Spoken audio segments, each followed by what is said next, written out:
నమస్తే, welcome to cube TV network. నేను శ్రావణి. ప్రస్తుతం నాతో పాటు అడ్వకేట్ కళ్యాణ్ దిలీప్ సుంకర గారు ఉన్నారు.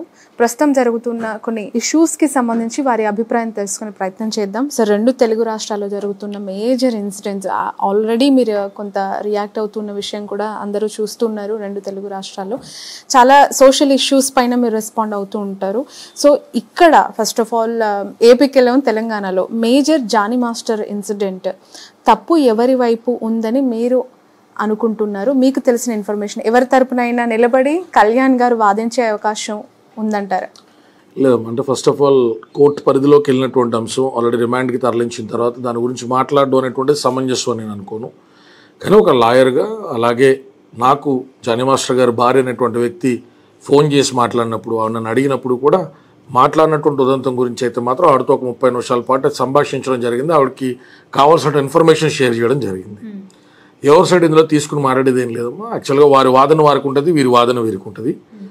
దాంట్లో ఏం జరిగింది అనేటువంటిది ఈ అమ్మాయి పెట్టినటువంటి ఎలిగేషన్స్ ఏవైతే ఉన్నాయో ఆ ఎలిగేషన్స్ అనేటువంటివి ఎవిడెన్స్తో బ్యాకప్ అయినప్పుడు మాత్రమే ఆ ఎలిగేషన్స్కి ఒక వాల్యూ అనేటువంటిది ఉంటుంది.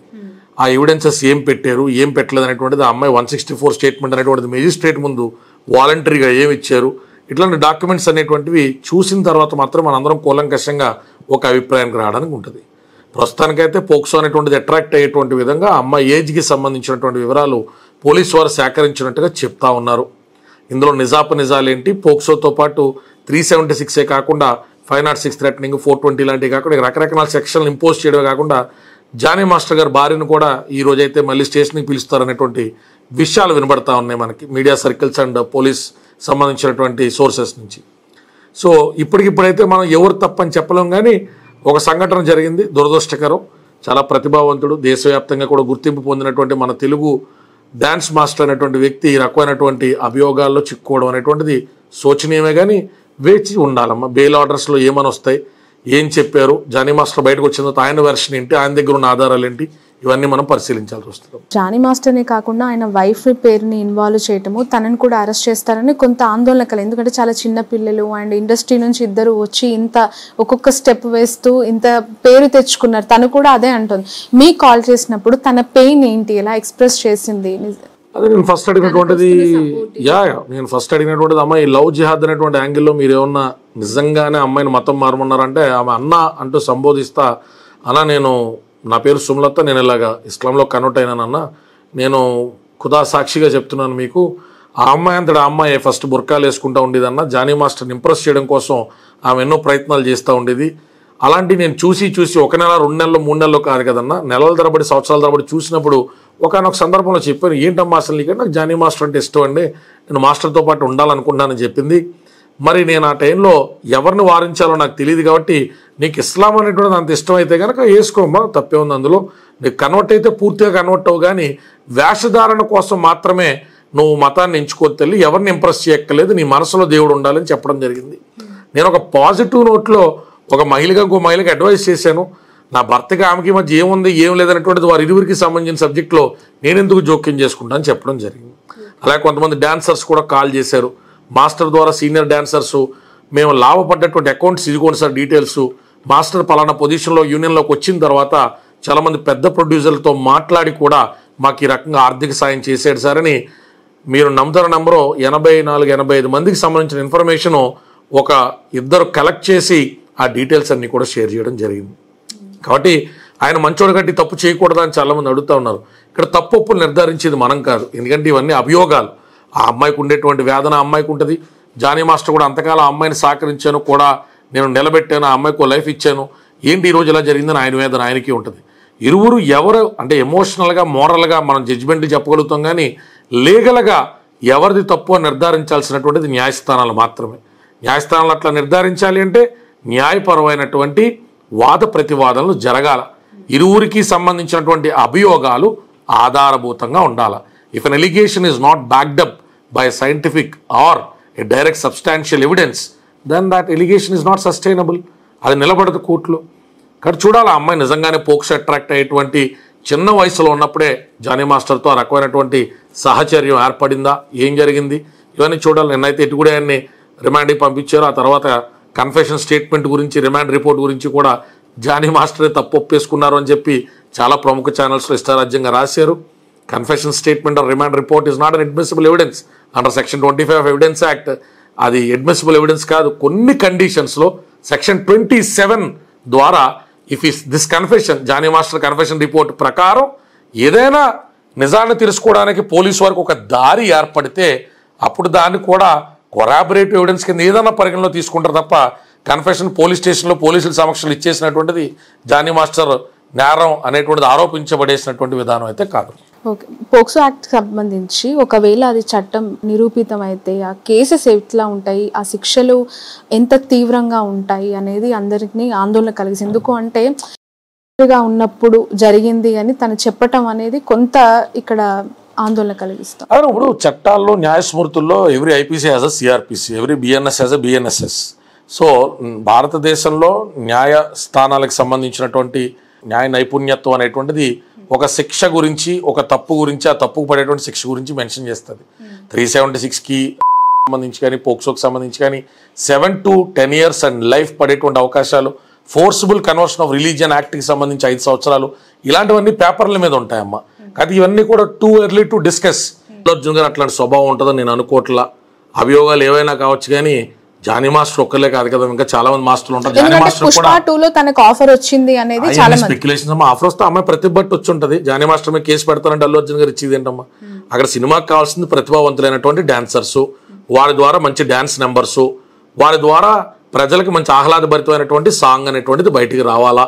కోట్లాది రూపాయలు వెచ్చించి తీసేటువంటి సినిమాలో సుకుమార్ గారో లేకపోతే అల్లు అర్జున్ గారో పనిగట్టుకున్న డాన్స్ మాస్టర్ని అరెస్ట్ చేయించడం అనేటువంటి పని మీద ఉంటారని నేను అనుకోను. ఇందులో రాజకీయ కోణం ఉంటే ఉండొచ్చు. అది ఈ పార్టీ ఆ పార్టీ అని చెప్పి బేస్లెస్గా నేనైతే ఎలిగేషన్స్ చేయడానికి ఇష్టపడను. కానీ సినిమా ఇండస్ట్రీకి సంబంధించి ఆయనకి సంబంధించినటువంటి యూనియన్లోనే కొంతమంది ఈయన ఎదుగుదల నచ్చినటువంటి వ్యక్తులు ఉన్నారనేటువంటిది మాత్రం మంచి వ్యక్తుల దగ్గర నుంచి, క్రెడిబిలిటీ ఉన్నటువంటి వ్యక్తుల దగ్గర నుంచి నేను వినడం జరిగింది. జానీ మాస్టర్ తీసుకునేటువంటి కొన్ని నిర్ణయాలు, ఆయన తీసుకునేటువంటి కొన్ని విషయాల మీద పూర్తి స్థాయిలో నిరాసక్తిగా ఉన్నటువంటి వ్యక్తులు ఆ రకమైనటువంటి నిర్ణయం తీసుకున్నారు. కాబట్టి ఏం జరిగింది అనేటువంటి జానీ మాస్టర్ గారు భార్య అయితే ఆవిడ ఆవేదన చెప్తా ఉన్నారు. అల్లు అర్జున్ గారి గురించి కూడా కమెంట్ చేస్తూ ఉన్నారు. నేను కూడా కొంత వారించాను, నేను కూడా చెప్పాను. అటు ఆ అమ్మాయి విక్టిమ్ మీద కూడా మీరు ఎలా పడితే అలా ఇప్పుడేం మాట్లాడద్దమ్మా, ఎన్ని బెయిల్ విషయాల్లో ఇబ్బంది అవుతే అల్లు అర్జున్ గారు లాంటి ఒక దేశం మొత్తం కూడా గుర్తించదగ్గటువంటి వ్యక్తి అరవింద్ గారి అబ్బాయి గురించి, చిరంజీవి గారి మేనల్లుడి గురించి కూడా అంత స్పీడ్గా వద్దమ్మా. మంచి కుటుంబం, చరణ్ గారు కానీ అర్జున్ గారు కానీ ఒక స్పోర్టు స్పిరిట్తో ముందుకు సాగేటువంటి వ్యక్తులు కాబట్టి అట్లా వద్దని చెప్పడం మన బాధ్యత, వినడం వినకపోవడం వారి వ్యక్తిగత. బట్ ఎక్కువగా ఈ ఇష్యూ జరిగినప్పటి నుంచి కూడా వినిపిస్తున్న ఏకైక లైన్ ఏంటి అంటే రామ్ చరణ్ అంటే mega family versus Allu Arjun family మధ్యలో జరుగుతున్న ఈ ఇష్యూస్లో, ఈగో క్లాషెస్లో జానీ మాస్టర్ బలయ్యాడు, అతని మీద కేసు ఈ ఈగోస్తోనే, ఈ రెండు కుటుంబాల ఈగోస్తో కొనసాగుతుంది అనేది. అది ప్రాక్టికల్గా డీకోడ్ చేద్దాం అమ్మా. జానీ మాస్టర్ అనేటువంటి వ్యక్తిని ఇరికించడం వల్ల ఎవరికైనా వచ్చేటువంటి లాభం ఏముంటుంది? జనసేనకు అలైన్ ఉండడం వల్ల, జనసేనకు అలైన్ ఉండడం వల్ల జనసేనలో ఏమైనా కీలకమైన బాధ్యతలు వహిస్తున్నారా? జనసేన ద్వారా ఆయన ఏమైనా రాష్ట్ర వ్యాప్తంగా ప్రభావితమైనటువంటి పర్యటనలు చేశారా? ఒక భార్యతో 10 లక్షల ఓట్లు ఆయన ప్రభావితం చేసి అటు ఇటు మార్చేటువంటి స్థాయిలో ఆయన వర్క్ చేసేటువంటి స్పేస్ పోనీ ఆయనకు దొరికిందా? ఒక నెల 2 నెలల పాటు పూర్తిగా చిత్తశుద్ధితో ఆయన పార్టీ కోసం పనిచేసి ఉండొచ్చు. కానీ అలాగని చెప్పి ఆయన్ని టార్గెట్ చేయడం కోసం మెగా కుటుంబాలన్నీ పరిగెట్టు కూర్చుని చాక్పీస్ తీసుకుని స్కెచ్ చేసుకుని ఆయన ఇరికించాల్సిన అవసరం ఉంటాయమ్మా. అవన్నీ ఏదో గట్టి మీద కూర్చున్నటువంటి మాటలు, అవి నిరాధారమైనటువంటి మాటలు, వాళ్ళకి నచ్చినటువంటి విధానంలో వాళ్ళు రాసుకుంటారు తప్ప దాని మీద అసలు అల్లు అర్జున్ అనేటువంటి వ్యక్తికి ఏం అవసరం ఉంటుందమ్మా? What will he get out of it? ఆ కుటుంబాలకు మధ్య రైవల్రీ ఎందుకు ఉంటుంది? అని పిచ్చి మాటలు. చాలా దగ్గరగా కుటుంబాలతో ట్రావెల్ చేసినటువంటి వ్యక్తి నాకు తెలీదా? అసలు ఎప్పుడు చిరంజీవి గారు అసలు అంటే అన్ని పట్టించుకుంటారని కూడా నేను అనుకోను. ఆయన స్థాయిలో ఆయన అల్లు అర్జున్ గారు ఏం చేస్తున్నారు, ఇంకోళ్ళు ఏమైనా సినిమా చేస్తున్నారా, అవునా మన సబ్జెక్ట్ బాగుందా, ఏమైనా వినమంటే ఆయన కథ వినడం వరకు నాకు తెలుసు తప్ప చరణ్ గారు ఏం చేస్తున్నారు, అల్లు అర్జున్ గారు ఏం చేస్తున్నారు ఇంటర్ఫియర్ అయ్యి వాళ్ళ మధ్య పోటీ ఎన్ని ఆలోచనలు ఉండవు. వాళ్ళ స్థాయిలో వాళ్ళ ఆలోచనలు పెద్దగా ఉంటాయి కాబట్టి దేవుడు వాళ్ళకి అంత స్టార్డమ్, అంత పెద్ద జీవితాలు ఇస్తారు. అంత నేరో మైండెడ్గా ఆలోచించే వ్యక్తులుగా వారు ఉండరు. బట్ ఈ వార్త బయటికి రాగానే పవన్ కళ్యాణ్ అంటే జనసేన పార్టీకి సంబంధించి ఆయన సస్పెండ్ చేయడం జరిగింది. సస్పెండ్ చేయలేదు, జస్ట్ పార్టీ కార్యకలాపాలకు దూరంగా ఉండమన్నారు. ఎందుకంటే అభియోగాన్ని ఎదుర్కొంటున్నారు కాబట్టి ఆ ట్రెమర్స్ అనేటువంటివి పార్టీ రెగ్యులర్ కార్యకలాపాలకి అడ్డు రాకూడదని అనుకుంటారు. షోకాజ్ నోటీస్ ఇచ్చుంటే బాగుండేది, ఆయన వివరం తీసుకుంటే బాగుండేది నేను అనుకున్నాను. అది వారి పార్టీకి సంబంధించినటువంటి నిర్ణయం కాబట్టి వారు తీసుకుంటారు. సస్పెండ్ అయితే చేయలేదమ్మా, తప్పు ఇన్ఫర్మేషన్. బట్ ఎంతవరకు సపోర్ట్ ఉండొచ్చు అంటారు? ఆ పార్టీకి ఓపెన్ గా తను సపోర్ట్ చేశారు అండ్ పనిచేస్తారు, సాయం చేస్తారు కదా, లీగల్ అడ్వైస్ కావచ్చు. డిప్యూటీ సీఎం హోదాలో ఆయన చేయగలిగేది ఉంటుందో, పక్క స్టేట్ లో జరిగినటువంటి విషయం కదా, బహుశా బయటకు వచ్చిన తర్వాత ఒకసారి పిలిపించుకుంటారు, మాట్లాడతారు, ఆయన సైడ్ వెర్షన్ కూడా ఆయన వింటారేమో. ఇప్పుడు మన దువ్వాడ శ్రీనివాస్ గారు లాంటి ఇన్సిడెంట్ జరిగింది, ఆయన అంత అంబిగ్విటీలో ఇన్ఛార్జ్ కింద కొనసాగించడం తప్పు అనుకున్నారు. గౌరవనీయులైనటువంటి ప్రతిపక్ష నాయకులు మాజీ ముఖ్యమంత్రి వర్యులు కడప ఎమ్మెల్యే శ్రీ వైఎస్ జగన్మోహన్ రెడ్డి గారు అతన్ని ఆ బాధ్యతల్ని తప్పించారు. కానీ మొన్న ఏదో అవసరం మీద 2 రోజులు 3 రోజుల క్రితం పిలిచి అపాయింట్మెంట్ అయితే ఇచ్చారు కదా. సో మన కోసం పనిచేసినటువంటి వ్యక్తులు ఏదైనా ఎలిగేషన్ ఎదుర్కొంటున్నప్పుడు కొంత డిస్టర్బెన్స్ అంతా సెటిల్ డౌన్ అయిన తర్వాత మోరల్ సపోర్ట్ ఇవ్వడం అనేటువంటిది ప్రతి నాయకుడు ప్రజా జీవితంలో చేసేటువంటి ఒక అనివార్య కార్యక్రమం. ఎవరైతే జానీ మాస్టర్ వైఫ్ ఉన్నారో మీతో మాట్లాడినప్పుడు ఆయేషా గారు జానీ మాస్టర్ ఈ కొరియోగ్రాఫర్తో ఎలాంటి అటాచ్మెంట్ ఉందని మీకు ఎక్స్ప్రెస్ చేయడం జరిగింది. ఎందుకంటే అసలు పెళ్లి చేసుకోలేదు, ఒక కొరియోగ్రాఫర్గా జాయిన్ అయిన వ్యక్తి జానీ మాస్టర్తో క్లోజ్గా మూవ్ అవుతూ బుర్కా వేసుకోవటము, ఆయనకి ఇష్టంగా ఉండటం అంటే కొంత అనుమానం తావిస్తోంది. అంటే క్లారిటీ ఉందా సుమలత గారికి విషయం? ఇప్పుడు ఇల్లీగల్ రిలేషన్ అయినా లీగల్ రిలేషన్ అయినా ఈరోజు ఎవరు స్వేచ్ఛ వారిది. హైకోర్టు కూడా దాన్ని చట్టరీత్యా నేరంగా సుప్రీంకోర్టు కూడా తీసుకునేటువంటి పరిస్థితులు లేవు. కాబట్టి వారిద్దరికి మధ్య ఏదన్నా ఒక బంధం ఏర్పడి ఉంటే అది వారి ఇరువురు ప్రైవేట్ టైం. ఎవరైనా కూర్చుని దాని జడ్జిమెంట్లుగా మాట్లాడడం అనేటువంటిది మన క్యారెక్టర్ని చూపెడతా తప్ప వాళ్ళ క్యారెక్టర్ని ఏమి డిఫైన్ చేయదు. జానీ మాస్టర్కి సంబంధించి ఆయన ఒక సెలబ్రిటీ మాస్టర్ కాబట్టి ఆయన జీవితం సున్నితం.